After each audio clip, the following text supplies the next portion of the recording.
All right, good afternoon. This is your happy hour, or your first happy hour session. Maybe it's your second for the lucky ones. And I'm trying to count 676 registered attendees here. I'm coming up short, so I thought we'd just wait for like an hour and see if, all right. You each count for, something like 8 or 9 people. 8, 9, yeah. So thanks for sticking it out today. I'm Paul Rich. It's my partner in crime, Jacqueline Hironaka, from the Office 365 team. And we're here to, well, I'm here to try and give you something to talk about during cocktail hour, because I'm not going to throw features and technical details at you. I'm going to throw ideas at you and challenge those ideas. So, and I'll leave Jacqueline to give you the technical stuff, which she and I are both working on and have been working on for quite some time. So that kind of jumps into why spend roughly an hour of your time with us. We've been working on this for a while, and we kept at, kind of a lot of propeller head stuff, and then back out and go, why do people actually want to come here and hear us talk? And so I thought I would try and give you some real human reasons. One of which is the area I'm going to focus on, which is this mythology that's kind of sprung up in the last couple of years, maybe a little longer than that, about cloud encryption. Has a fair amount of myth, some truth, some not, and it's easy to get fooled by the things that you see and read. And I've been doing this for quite a long time now, and I've seen probably all of the main myths, and I want to help you cut through that stuff. Those of you who are Who fans, I thought that music was very apropos for this session, so I added that kind of, just because I enjoy the Who as well. Doing that, allowing you to not have to become an encryption expert to cut through these things that you see or read or hear from your coworkers or from, I've got some periodicals that I'm quoting from here. No offense to any journalists, but I picked on things that I found to be worthy of criticizing. So the second thing is, as I've spent the last maybe 2 years with CISOs, CIOs, their staff members talking about this problem space, I would say 99% of the time, the problem the conversation starts out with a solution and not a problem statement. And so there's already leaping to a conclusion, trying to solve something that's not even the right problem to solve. And then there's a lot of grief, and that could be the grief of losing credibility because you solve the wrong problem, and then it comes out later, that you didn't actually deal with the requirements that the CISO or the CIO or the CEO had. And then the grief of having to go back and unwind that and try to figure out something else. So then Jacqueline's going to cover, as I said before, the specifics of what she and I are working on for encryption evolution and the BYOK roadmap specific to Office 365, Today, Exchange, Skype, SharePoint. So with that, that's why spend the hour. I hope that's why you're here. If not, I still try and give you something to think about. And since this is my session, at least the first half of it's my session, I'm going to define some terms that I'll use the way I want to define them, just so that we can level set and we don't have to argue about what these things mean. And the first one is the term ownership, and that's part of the O in BYOK is about ownership. And I wanted to point out that ownership in many aspects of life doesn't mean total possession or total control.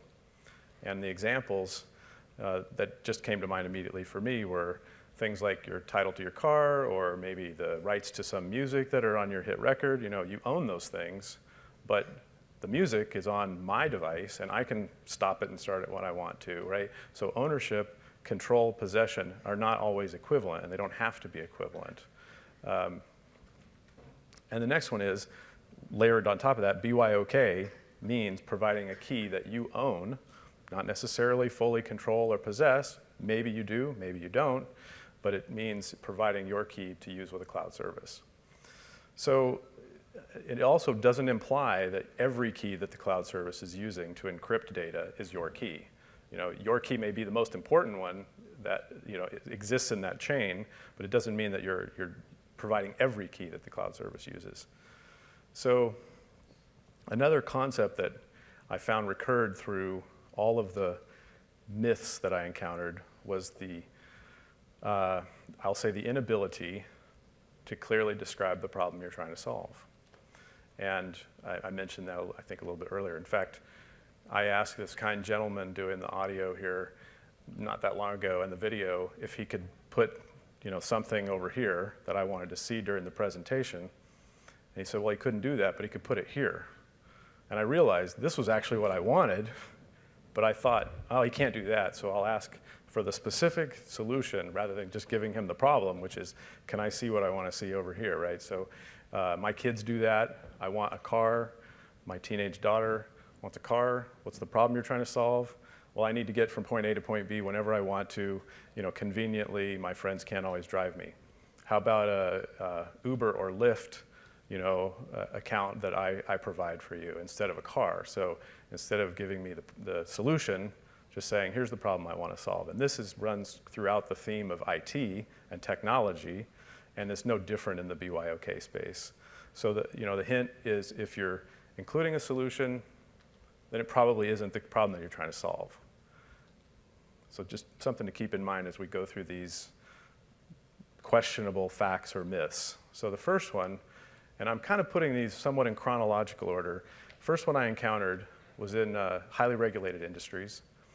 And the statement was, my regulators essentially mandate that I own my encryption keys. So we'll examine whether that's true or not.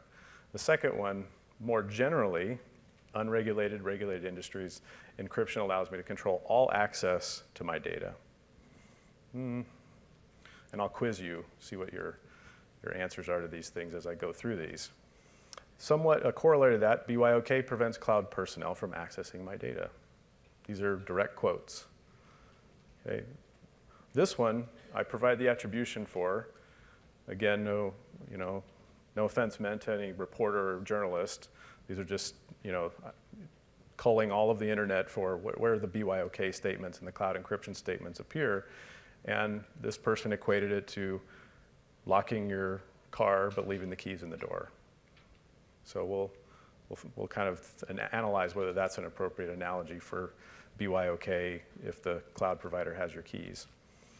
And then this one's really a direct corollary of the previous one, which is telling you that if your cloud provider is participating in any way, shape, or form in the control and management of keys, you should find another cloud service provider. So taking those two together, we'll analyze those. And my favorite one is, would you give your keys to your home to someone you don't know? A very interesting analogy for this, but one that hopefully I'll show you that it's really way off base. And if you want to argue with me, that's the reason why I'm putting these things out there in the public domain, because as I have spent 3 years of my life having these discussions with customers, I've found that there's no one in the public space that I'll say is an authority. And that could be someone like Bruce Schneier, for example, or somebody at NIST, somebody in the government perhaps, that's taking these things and analyzing them and going back out, say, in these periodicals and breaking down those arguments and saying, this argument that was published over here doesn't really seem to hold water, which I think would be the journalistic thing to do, to have kind of both sides of the coin. So I'm trying to take that position. I'm not claiming to be perfect. What I'm hoping to do is to have more people in the world who are reading these things and questioning them and able to go out back into your organizations. And when you hear statements that are just kind of like almost, little bombs that are dropped into conversations that try and just kind of settle the discussion right away, that you can say, actually, it's not that simple, or that's not really, maybe an accurate portrayal of how this works, and have that discussion within your own organizations. So the first one, regulatory requirements. I'll ask anyone in here want to try like true or false on this? Anybody know of a regulation that requires that a regulatory body that requires that you own your own key? Okay, so about 6 months ago, I did something similar to this talk, and the answer was 0, and my answer was false, just flat out false. And since then, I've had to update my answer, and I get to choose how the answers go here. So I chose 99.9% false. And the reason is that since about 6 months ago, the regulators of banking in Israel have now published a regulation that requires that financial institutions in Israel possess, manage, control their own encryption keys for cloud services use. So that's the only instance that I know of, and I've probably done as much analysis of the regulations around the world as anybody has in this space. So it's basically a false statement unless you're a bank in Israel. And so thus, I only know of a single known instance.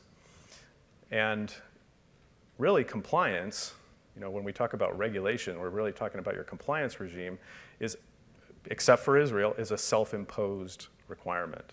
So you have the power to influence that, even if you're not in the compliance department or group at your company, to be able to go to them and say, you're giving us a solution requirement rather than a problem statement to solve when you tell us that we have to do an implementation detail. Okay, so encryption ownership, key ownership is an implementation detail and not a problem to solve.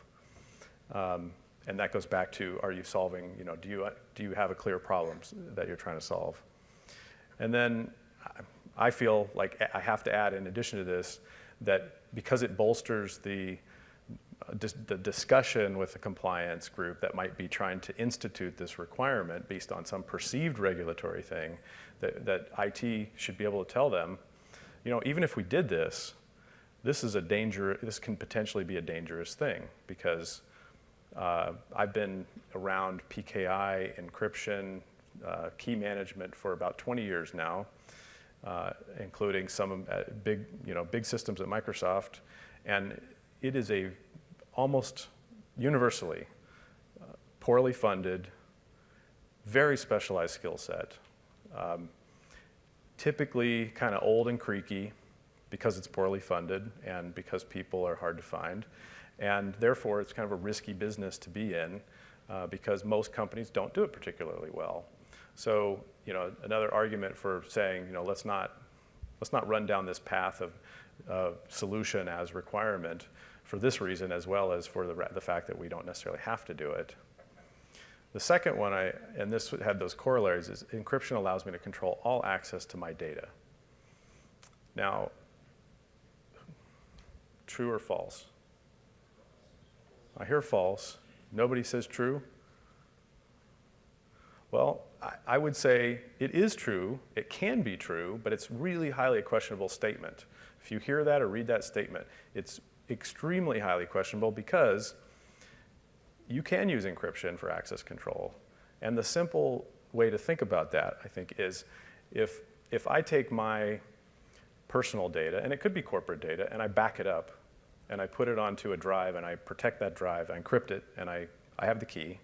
And if it's my stuff, I might want to send that USB drive to my brother who lives in Indiana. I'm in Seattle. That way, earthquakes, regional natural disasters, and including theft and my house burning down, I'm protected. He's got that data too. But if I've encrypted it and I didn't share the key with him, and I need one of the files off of that backup that I maybe accidentally deleted, and call my brother and say, send me that file. And he says, I don't have access to any of your data. Well, I have a choice there.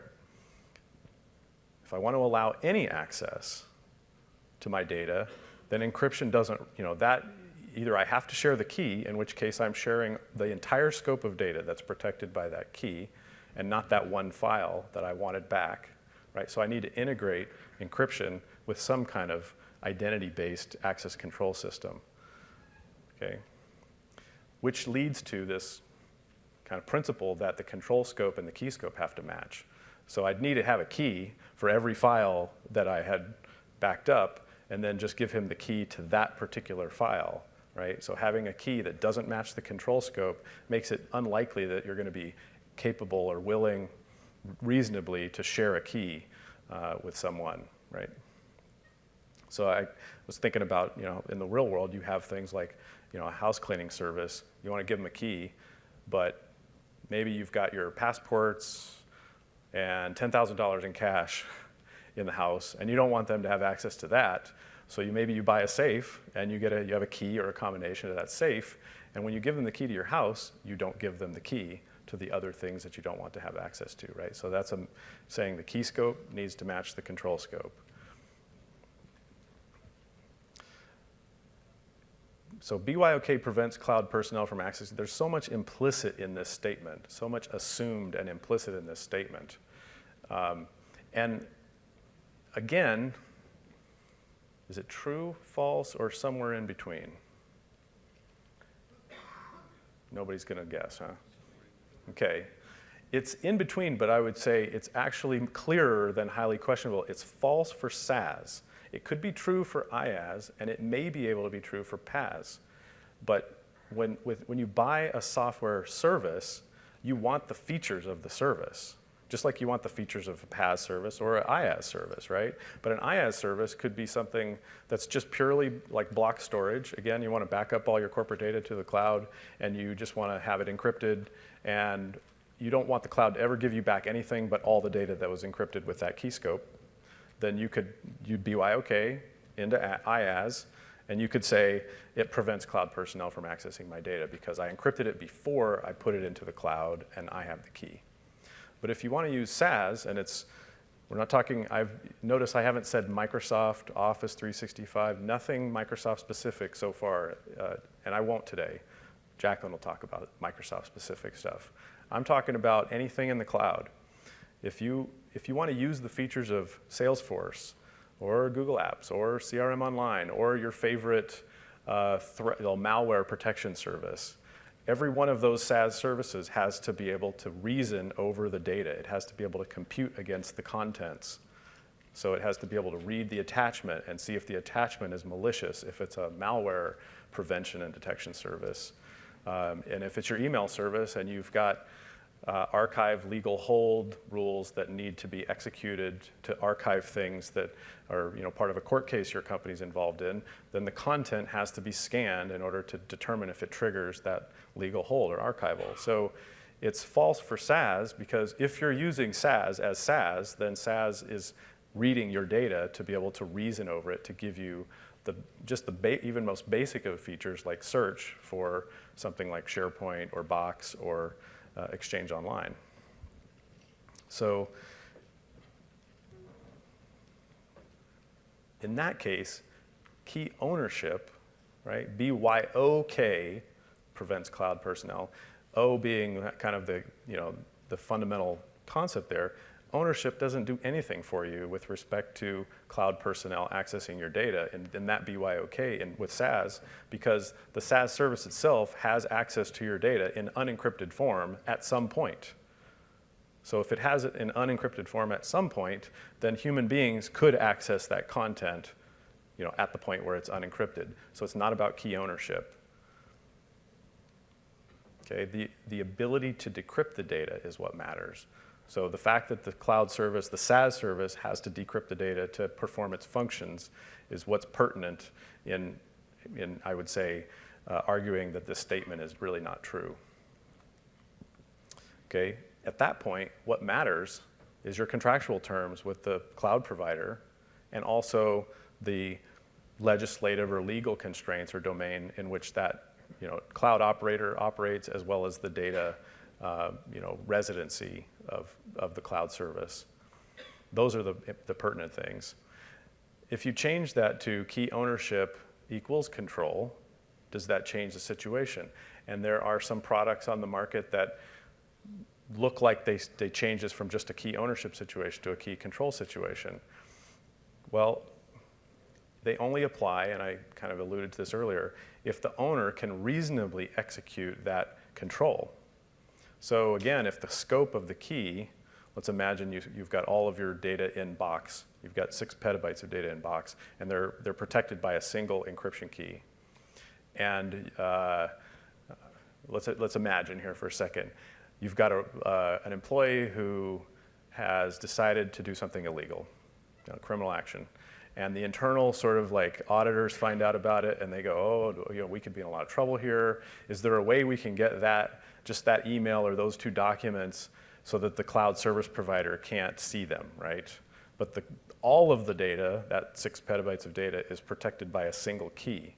So your choice is rip that key away and our entire like Box or SharePoint or whatever service unavailable because the data can't be read by the service provider anymore.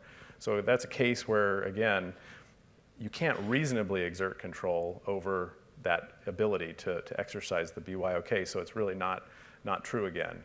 And again, key scope has to match the control scope. But what if every key or every document, instead of 6 petabytes, 1 encryption key, what if it was 6 million files and every file had its own key and you could control the ability for the cloud service to access that key? So Box comes along every, let's say, 8 hours and wants to build a search index over your 6 million files that you've stored there. And in order to build the search index, it's got to actually reason and parse against the contents of the files, right? So it's got to be able to unencrypt them. So every day or every 8 hours, every employee that owns a file in Box gets a pop-up that says, can Box decrypt your file? Can it have the key to do this, right? And this is where the large numbers and human capabilities come in, right?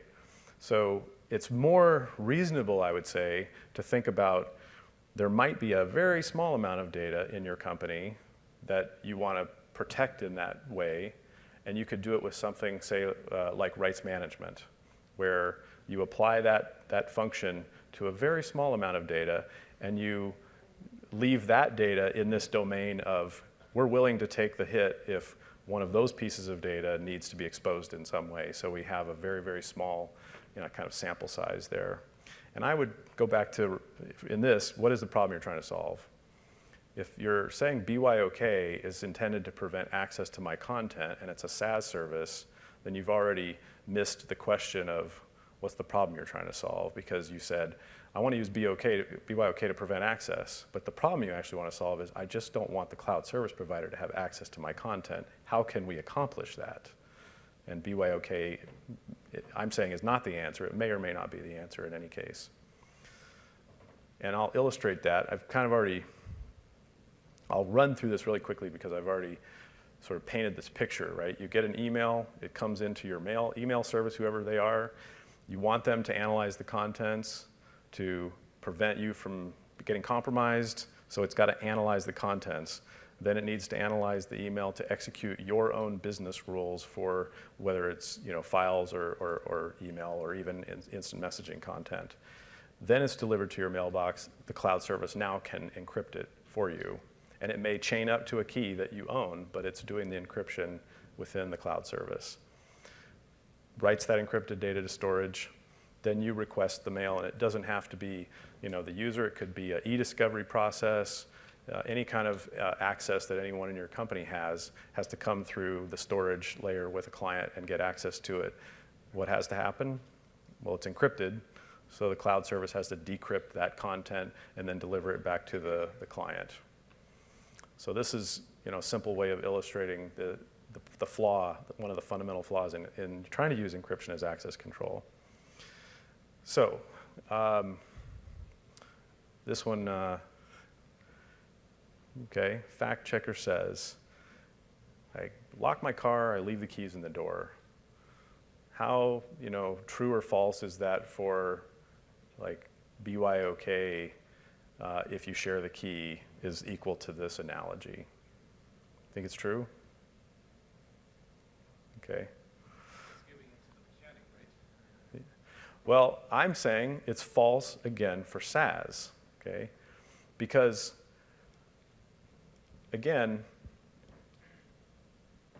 you need to share the data, right? You lock the car because the contents are the car itself, and the contents of the car you want to be off limits.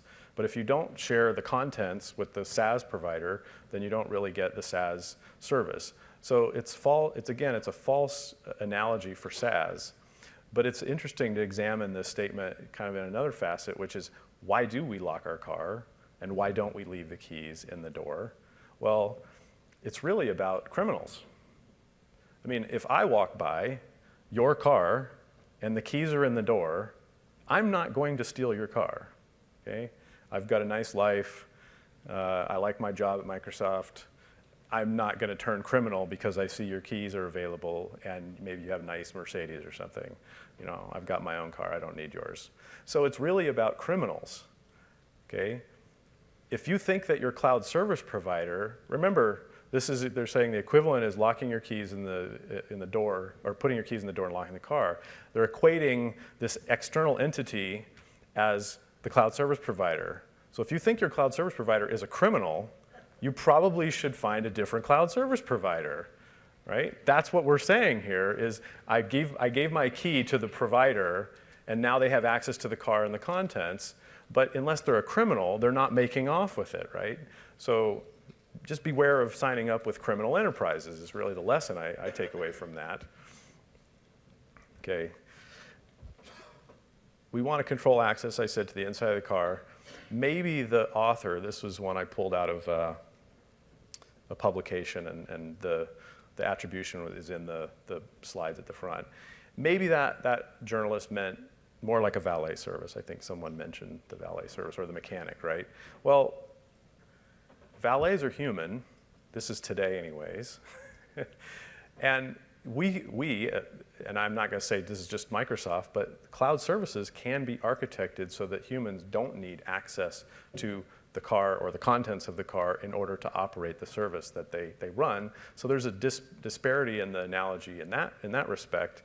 But also, even if you did share your keys with a valet service, you're still protected against criminals, right? They have possession of your car with the keys, but again, unless they turn criminal, then they're doing what you expect them to do with it, right? So if the analogy holds, then you're saying, I just expect my cloud service provider to do with my stuff what they've committed contractually, legally to do with my stuff. So it's kind of not a great analogy from that point of view. In the orange, yes, sir.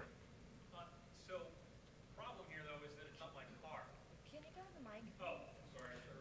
And I can repeat the question, but yeah, please elaborate on that. It's not your car. It's a rental car. It's SaaS, right? I'm renting it right now. It's not my car. So, and called a hotel room, right? I'm away, and the police show up, and they say, we need to search these 4 rooms. And they say, here is a subpoena.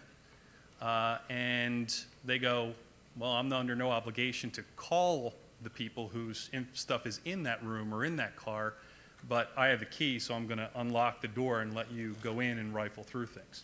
Now, that's not somebody being a thief. That's someone who has, got a legal claim against the company, or that's somebody that's the government with some kind of a request. And I know that's been a lot in the news lately. So that's why I'm bringing this up here, is if I have the keys, they can come in, the SaaS provider can give them access to anything they want. They're not going to be able to do anything with it until they contact me, who's the owner of the information that's there. So thanks for raising that. And I've spent probably maybe a year of my life with our legal.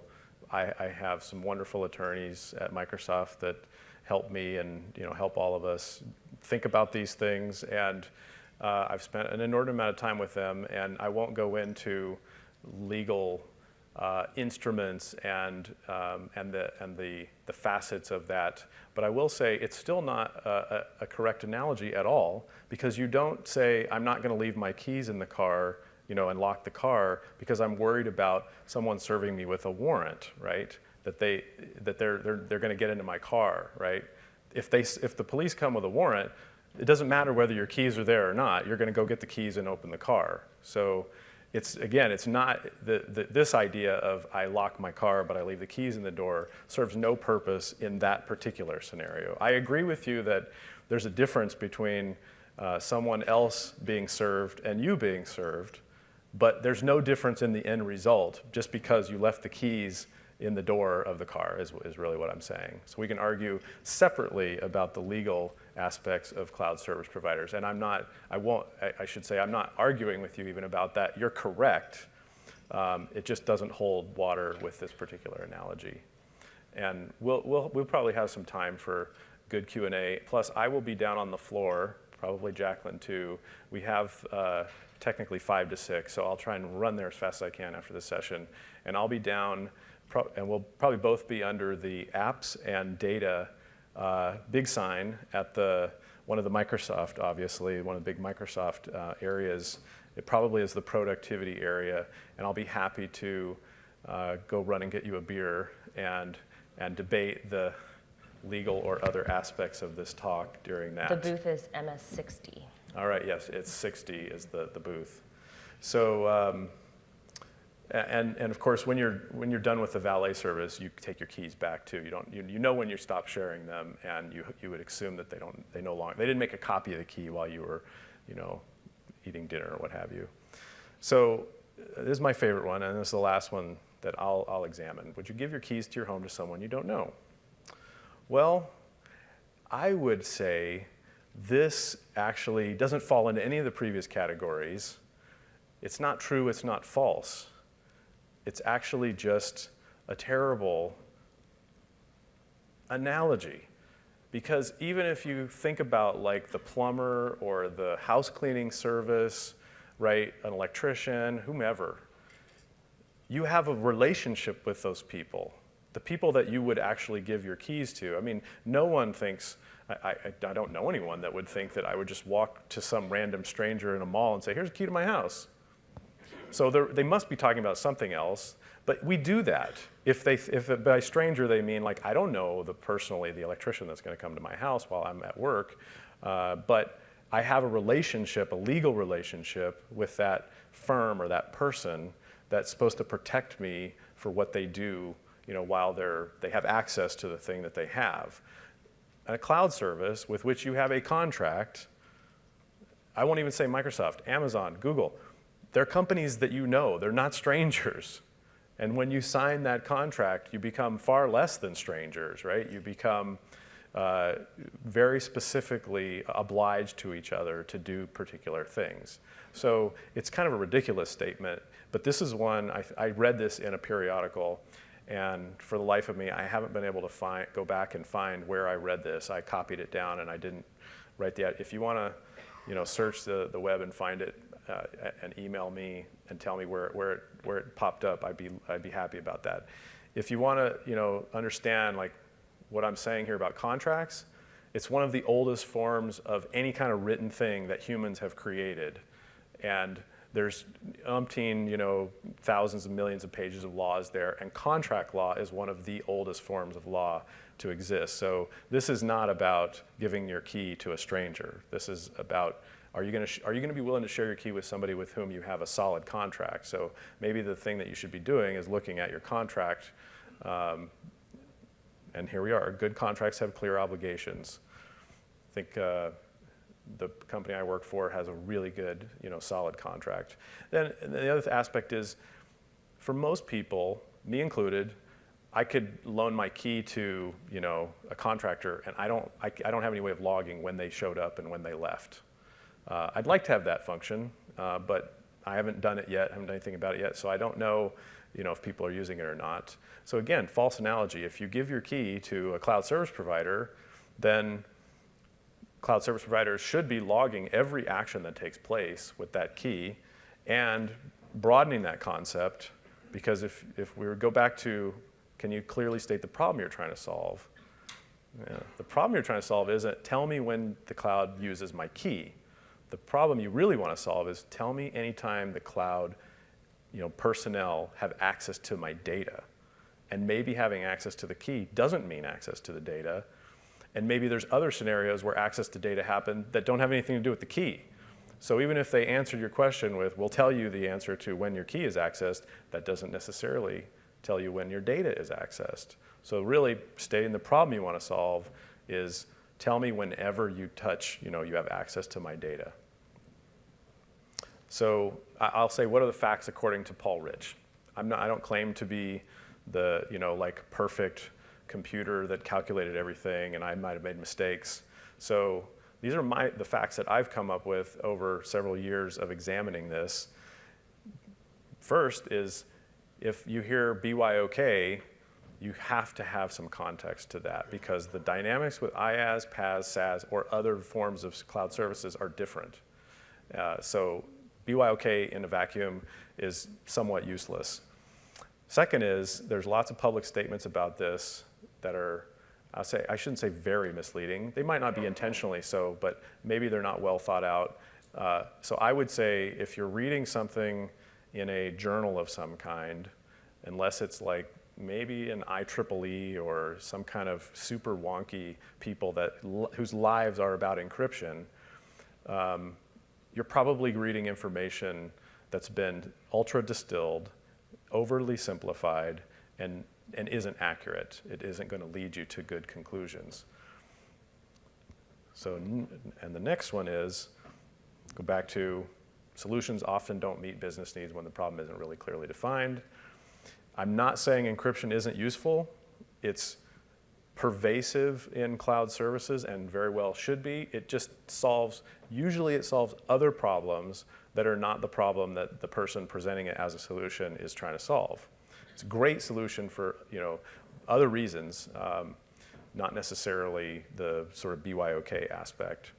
And then, without knowing where data gets encrypted and decrypted, just saying encryption, or again BYOK, is largely meaningless. So you have to be able to dig further and ask those questions if someone in the conference room or at your dinner party says, encryption, it could be some public policy thing that you're discussing about consumer encryption. It's still the same rules apply. So I mentioned about key ownership, which also this last one, the correlator to that is the scope of the key and the control that you want to exercise have to match in order for you to be able to do this. And then lastly, if you're using SaaS at least, and you want to use the features, then what you should really be focusing on are the contractual commitments, the features that the cloud service offers to protect your data and to give access control transparency to you, the telemetry that underpins that tells you what's going on, and of course the applicable law for where the data is being stored and processed. So, okay, with that's all the dinner party conversation. Love to debate those things, but we'll switch gears. And before I turn this over to Jacqueline, I wanted to illustrate, mainly I'm talking about today at rest, and Jacqueline's going to talk about at rest. Some of the things that I alluded to are in the device and the content areas. And those might be things like PGP, SMIME, RMS. But today, we're focused here, and for the rest of this, just solely on the at-rest encryption piece. So I wanted to set that context. There's other sessions on the access control, the device, the content. There's RMS sessions, there's EMS sessions. And I wanted to kind of also set the stage with BYOK isn't new at all. In fact, it's decades old, I would say, because for probably 20 years, we've had the SMIME standard, which allows you to provision your own certificate or a corporate certificate on your end device, encrypt the content, BYOK, and then share your public key with other people and have them be able to read that. So that's an instance of BYOK that's been around for a long time. Things like Microsoft RMS have allowed you to BYOK for some flavors for a very long time, others are newer. You also have now CRM Online has already announced that they're allowing BYOK for like TDS or SQL content type of encryption with customer keys. You've also got other products in the marketplace, like content encryption gateways, that claim a model of BYOK. And in addition to that, for as long as at least the military's been encrypting content, you've had network link encryptors that have customer keys being used to encrypt content that's being transmitted. So there's all kinds of BYOK, and that I illustrate those things too because it further, I think, reinforces that the term BYOK or HYOK or CYOK are almost meaningless. And that's what happens to a word in the language that becomes so meaningful, like 14 different meanings. At that point, it doesn't really mean anything unless you add the context around it. Now I'll point out the problem's getting worse. So we already have BYOK vagueness, but it's only going to get worse because just in Microsoft, in the next probably 18 months, 2 years, you'll see more and more and more BYOK offerings hit the marketplace, and I'm sure that will happen with other cloud services. So the term BYOK is going to get harder and harder and harder to parse. We just recently had some announcements with Azure RMS adding more BYOK capabilities. There are other ISVs that have entered the marketplace, software stack only, sitting in cloud that do BYOK type functionality. I won't name names, but they're sort of like they could be browser plugins, or they could be proxies that you send your content to. So there's more of that kind of BYOK. There's new device form factors that allow the key to be held in different ways, before coming into the cloud. So the definitions are blurring even further. And on top of the technology changing, the laws and regulations are changing. I fully expect, and I track the defense industry and the U.S. government laws, as well as the financial services and other highly regulated verticals. There will be regulators that are going to publish more requirements than just Israel banking that are going to try and define this in some way. So it's going to get even more and more convoluted, and again, provide more dinner party conversation, possibilities there. So lastly, we're going to complicate it even further because Jacqueline's going to tell you about what we're planning on doing with Office 365 and the features that we're planning on shipping.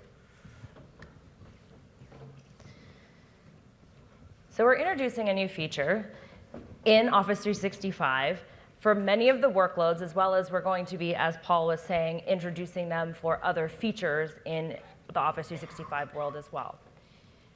Today I'm going to be talking to you about what we're calling advanced encryption. So we're going to talk about what it is, what's the value, and why would you care. Ensure that the use case is clear. And again, Paul talked a lot about why would I want it, what problem am I trying to solve, is this really going to solve the problem that I'm trying to solve? And consider the risk of BYOK. So he talked about keys and encryption and being able to encrypt a large amount of data with the same key. And like, for example, when he gave his brother the backup that he had, but only was able to get the entire amount of that data back instead of that single file, think about losing that key entirely, and then all of that data is gone, not just that single file. Or in our case, for Exchange, it would be the single mailbox. Advanced encryption with BYOK enhances data encryption at rest. So today, we currently are encrypting data at rest with BitLocker. So the disks in the Office 365 space are encrypted with BitLocker, and that, of course, is at the disk layer. With advanced encryption, what we're doing is we're putting additional steps and using service code to encrypt data. In Exchange, that would be at the mailbox level. In SharePoint, it will be at the site collection level.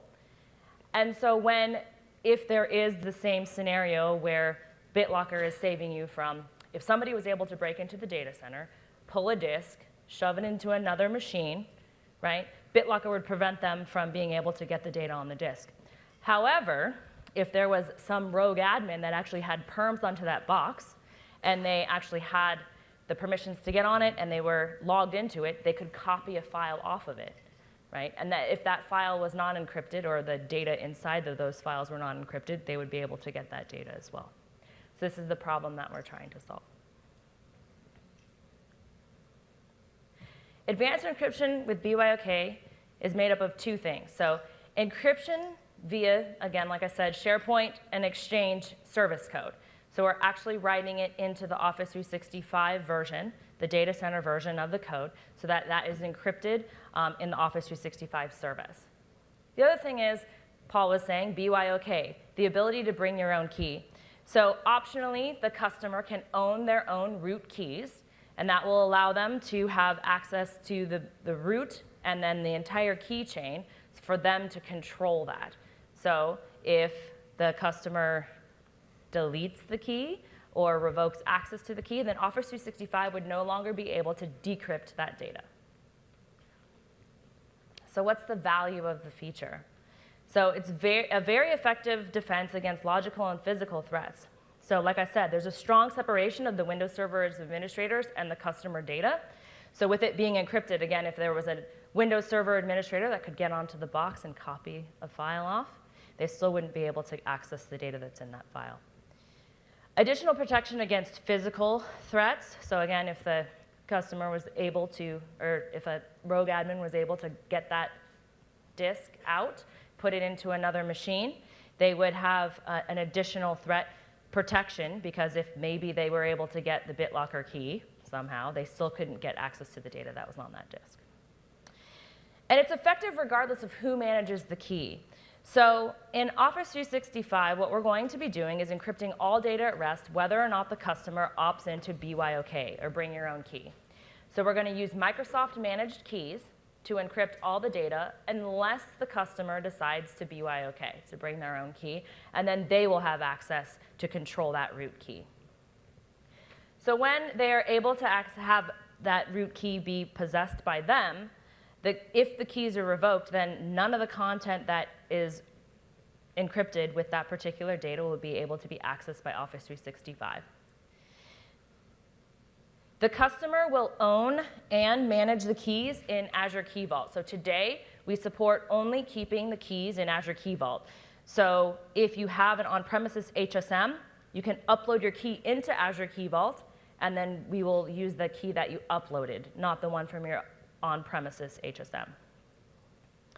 The customer can choose the assignment of keys. So later on, I'll be talking about how you actually do this, but you'll be creating what we're calling a data encryption policy.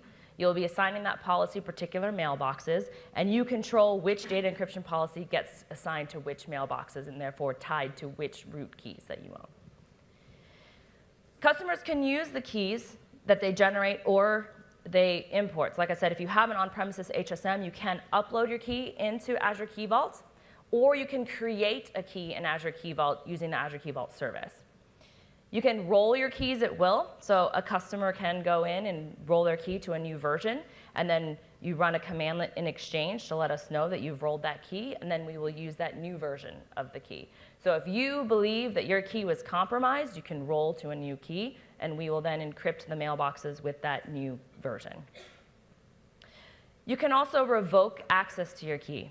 So with our particular feature, advanced encryption, for all workloads as well as the other Azure applications that are going to be using it, the use case, so our supported scenario for revoking your key, is if you decide to leave the Office 365 service.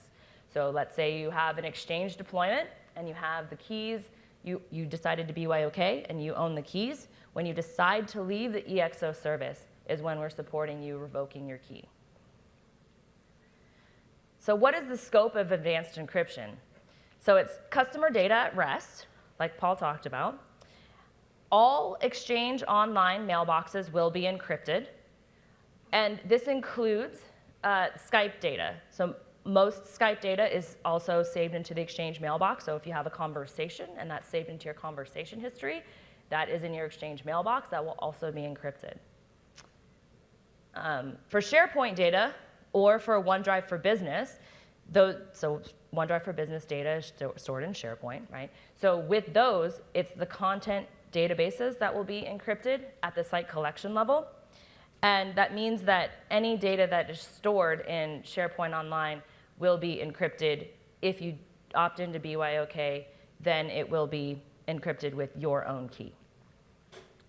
So there's some FAQs that we wanted to share with you guys about how this will work for you.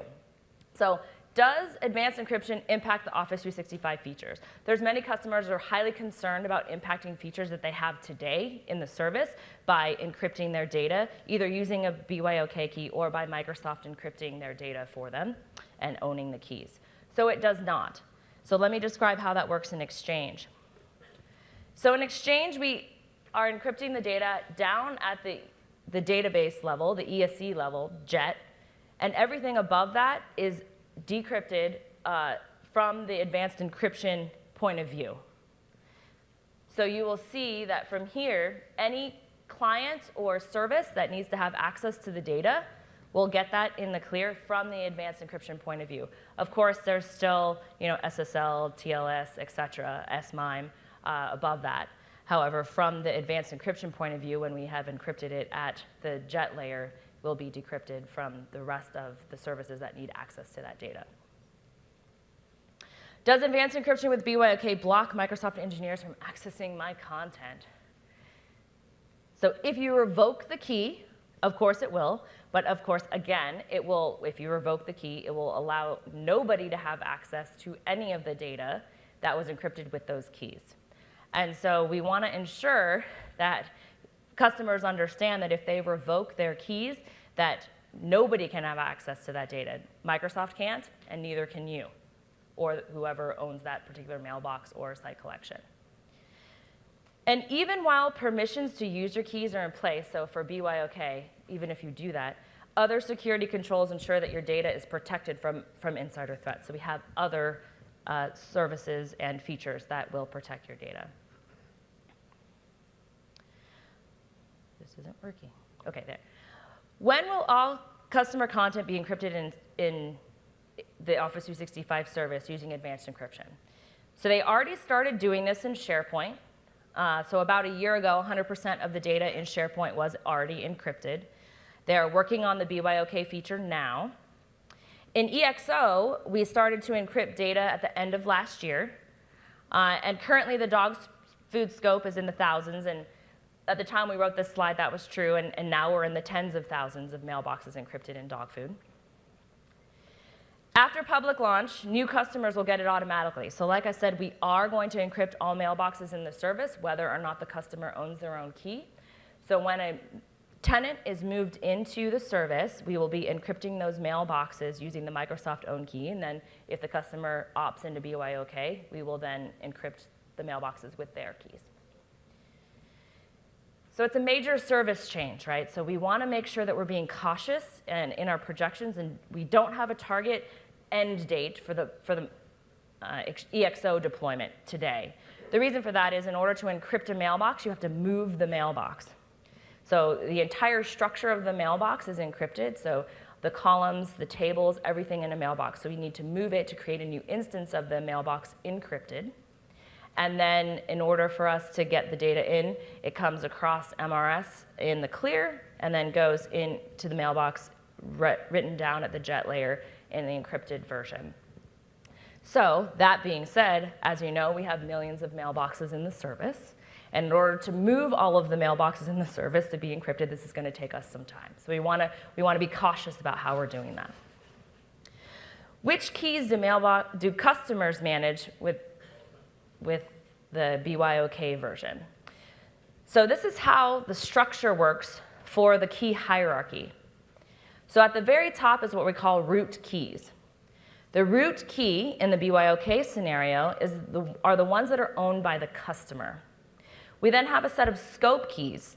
So when you actually upload your key into Azure Key Vault, you're uploading it into the HSMs that exist in Azure Key Vault.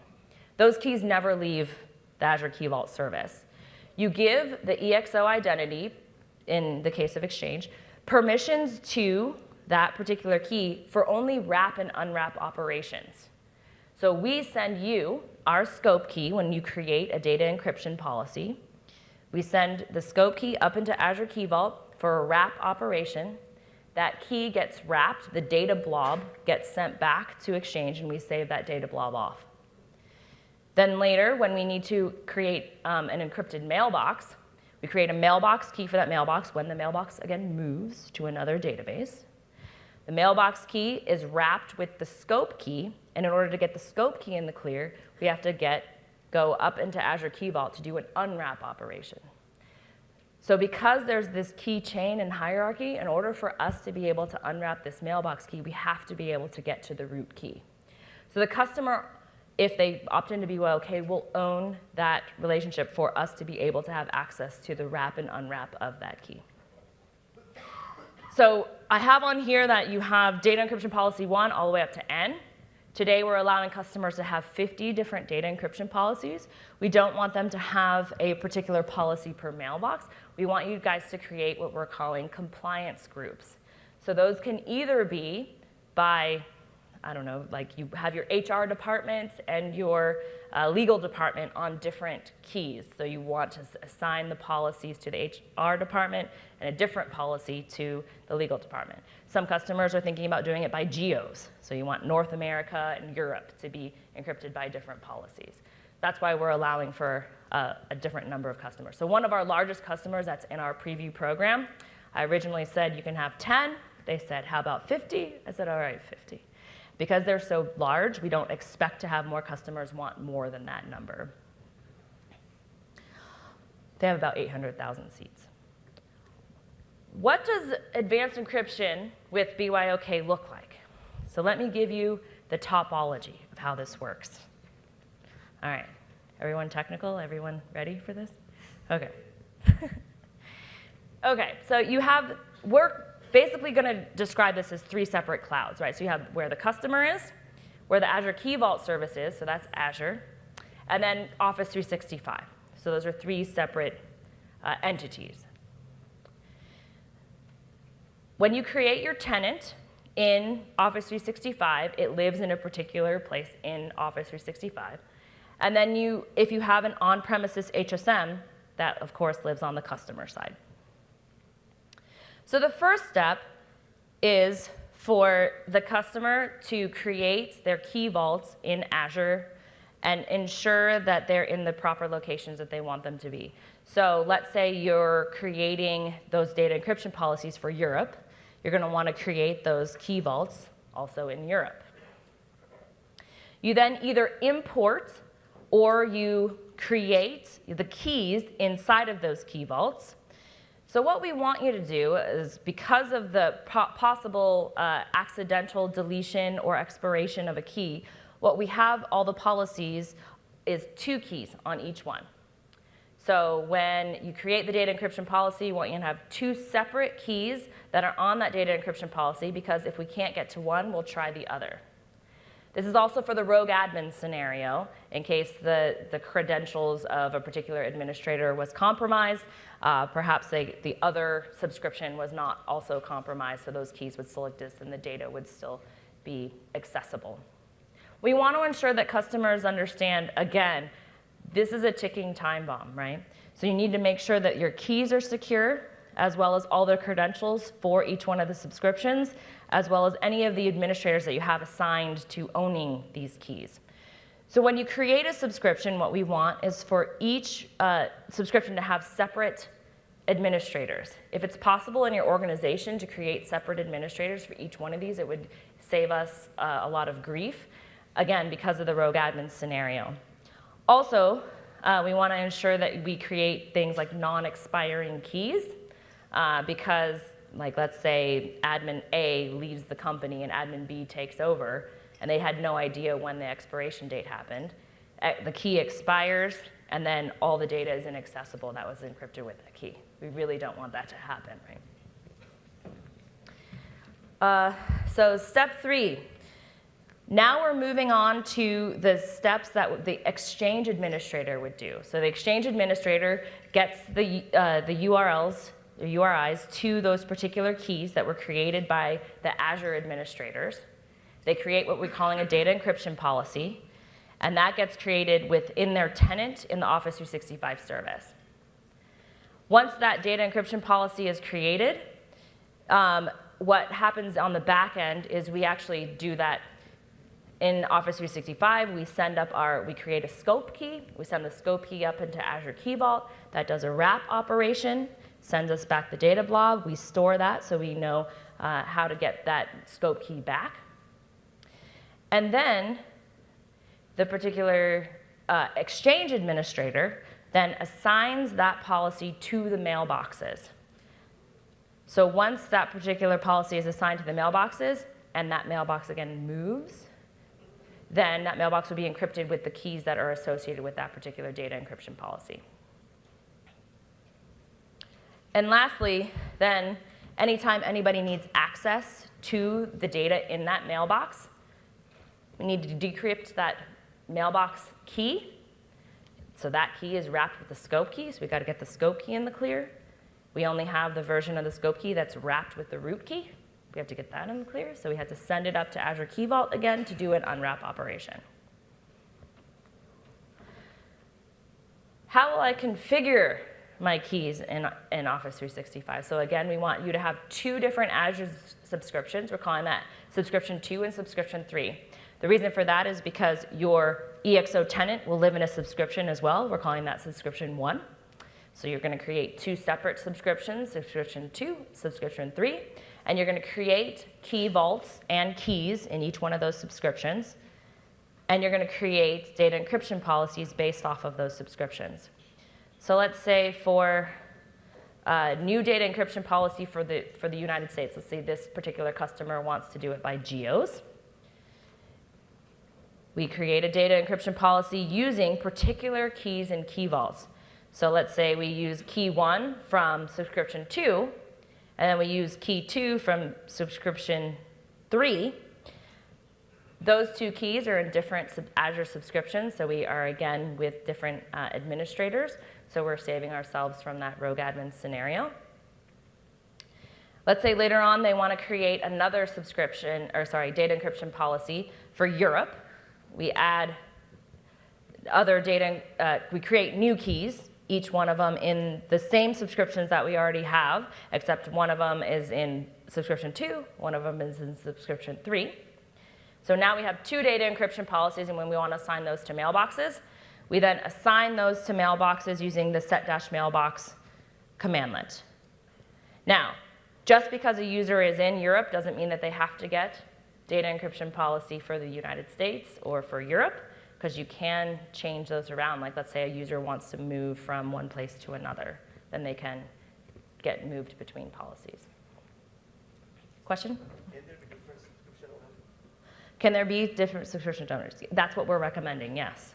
The subscription owners for each subscription are different from each other. So one could be owner 2 based on Europe and subscription owner 3 based on US. No, because we want the data encryption policies to span the 2 subscriptions, right? So back on this slide, for subscription 1, you want one of the keys for data encryption policy for the USA and one of the keys for the encryption policy for Europe.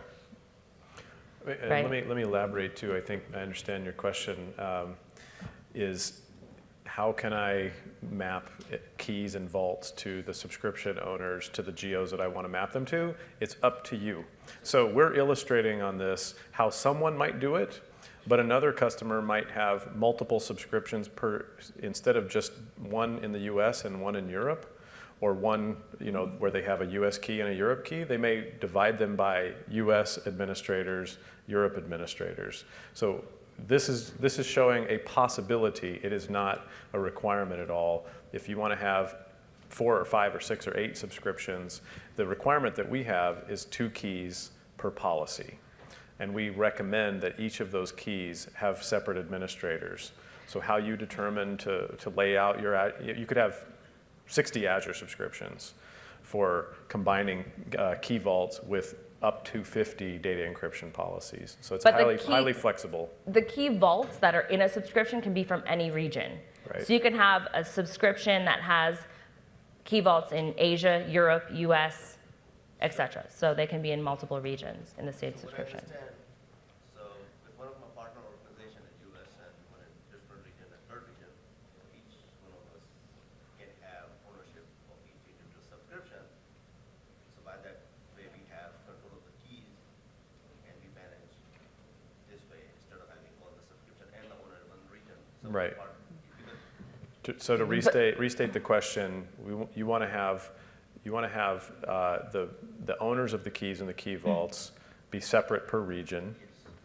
And like I said, the way that you decide to configure or administer this is completely flexible. There's no, the only constraint we have is you must provide us with 2 keys for each key policy. And how those keys are instantiated and managed is up to you. We're just making recommendations for how you do that so that you do not have the risk of having a single administrator that can burn down all of your keys and all of your key vaults that apply to any data encryption policy. So one more question to that. So since you said minimum 2, can it be more than 2 or no? Today, it's required and limited to 2 keys per data encryption policy. The question was, can it be more than 2? And the answer right now is no. All right, we'll hold the rest of the QA since we only have 10 minutes or so left, and Jacqueline's got a little bit more to get to. I'm trying to decide like what is the most important stuff to talk about since we only have 10 minutes left. So practical considerations, again, we have this shared nothing administrative goal. We just talked about that, having separate administrators for the separate subscriptions.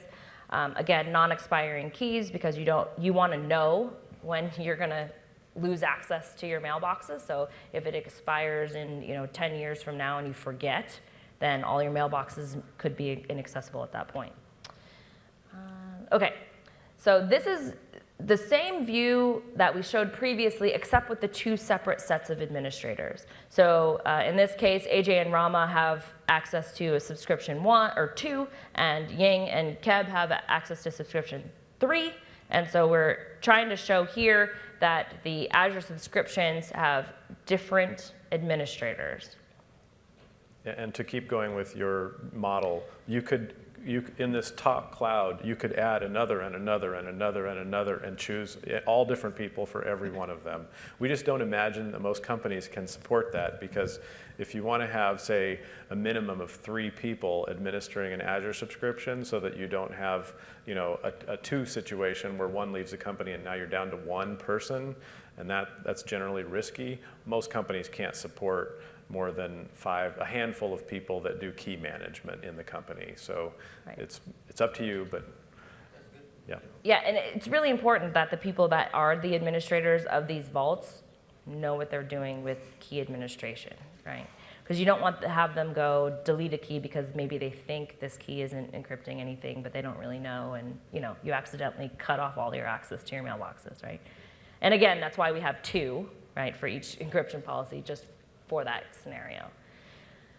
They're ticking time bombs. We expect a 48-hour revocation scenario. If you're exiting the service and you revoke your keys, we do have key caches, one for the scope key and one for the mailbox key. Each one of those is 24 hours, so the longest that those keys will exist is for 48 hours total.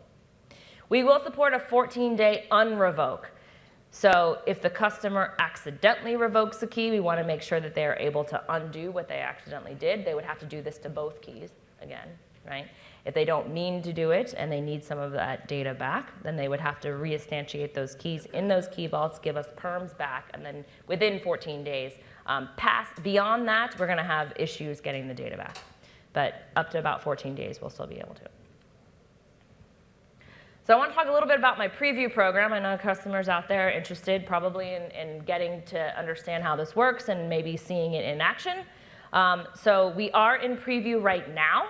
We started it a couple of weeks ago.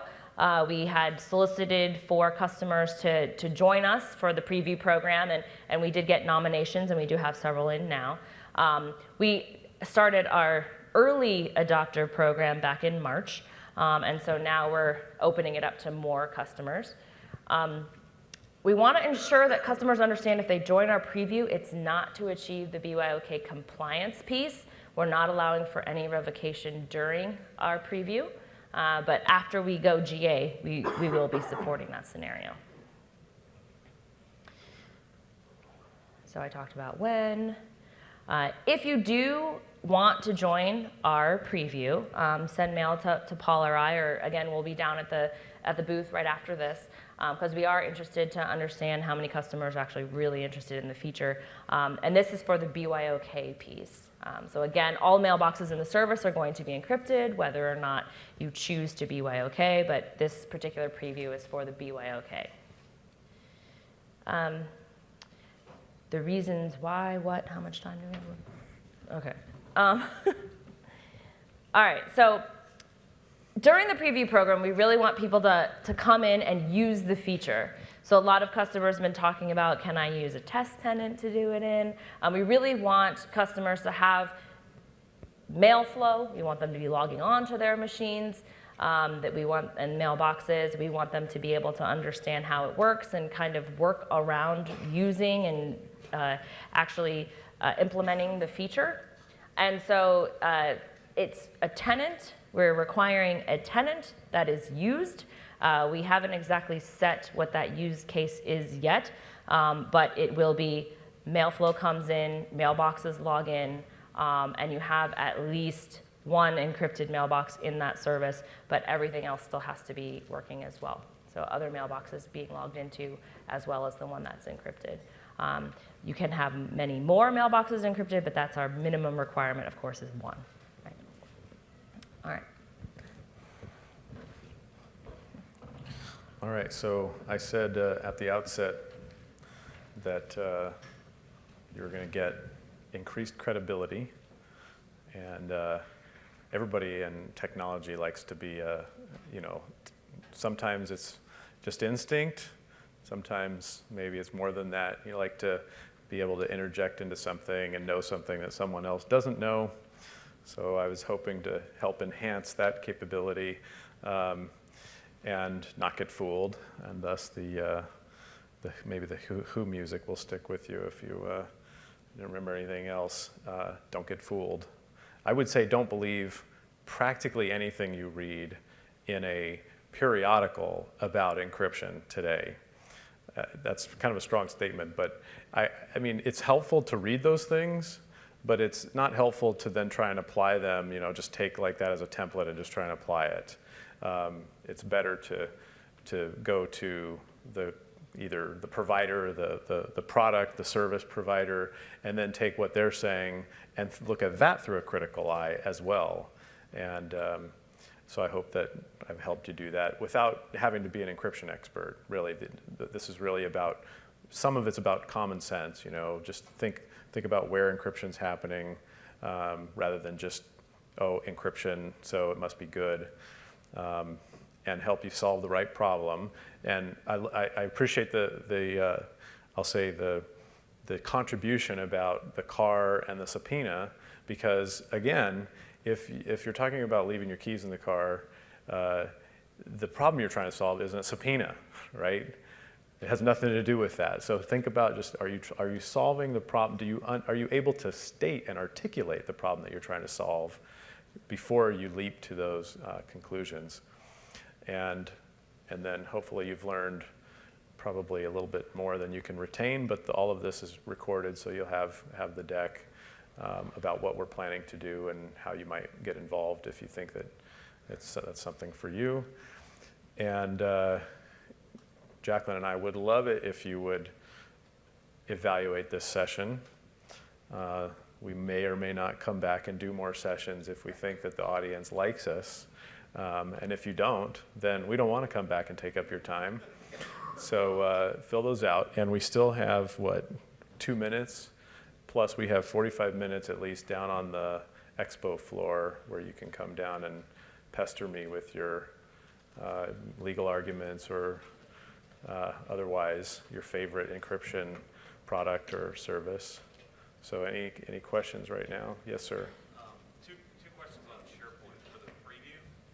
You mentioned that, so for mailboxes, you have to have at least one encrypted. Yeah. You basically have to have one site collection.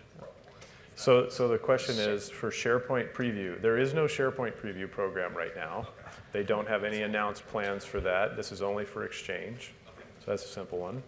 And the second question is, you mentioned on the SharePoint side that you're encrypting at the site collection level, but I did see in the slide it said files. Are you Yeah, logs, all that stuff. so the question is clarifying that site collection versus files. SharePoint is encrypting at the file level.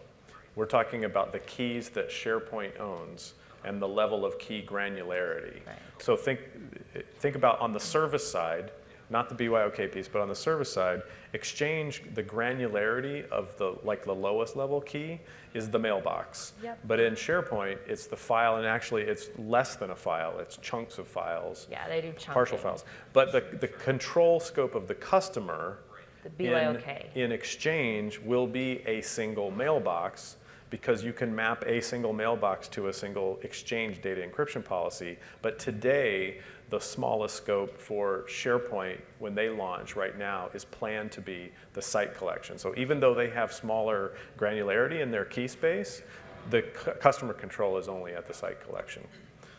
Any other questions? Yeah. Yes, sir.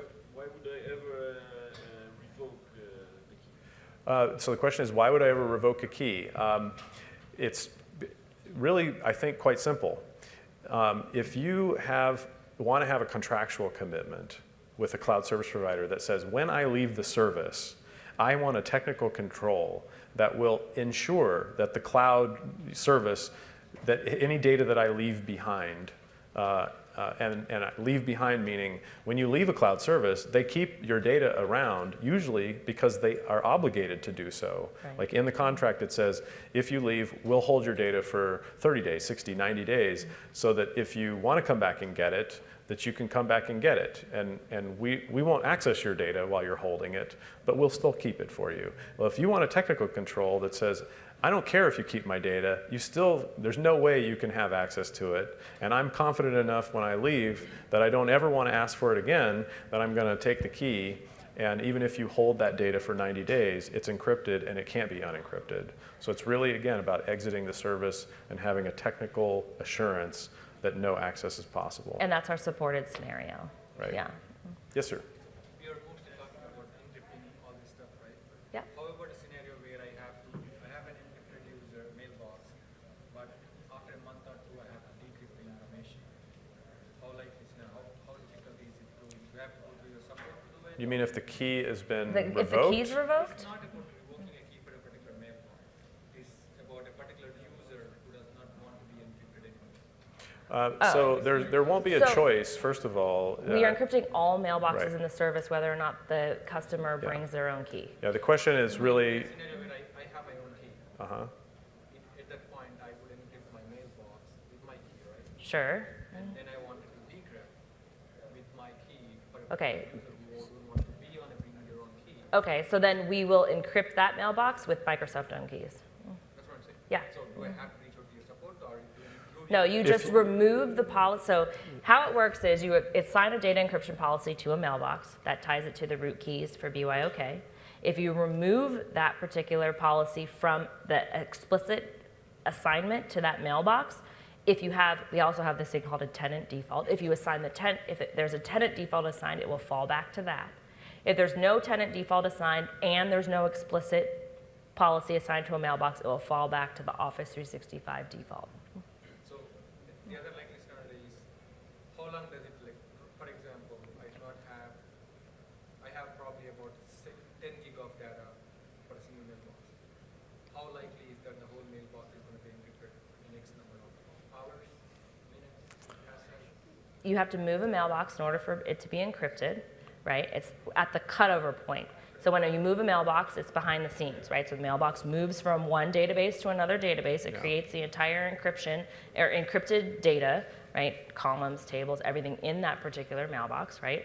And then when the cutover happens, you'll be using your encrypted mailbox. yeah, so I think, let's restate the question is how long, but how long will it take for a mailbox to be encrypted or encrypted with a new key? As a customer, I don't know whether or not it's in the process or it's been completed. Yeah. So we have commandlets you can run, and we have reporting that will tell you if the mailbox is encrypted or not. Yep. Yeah.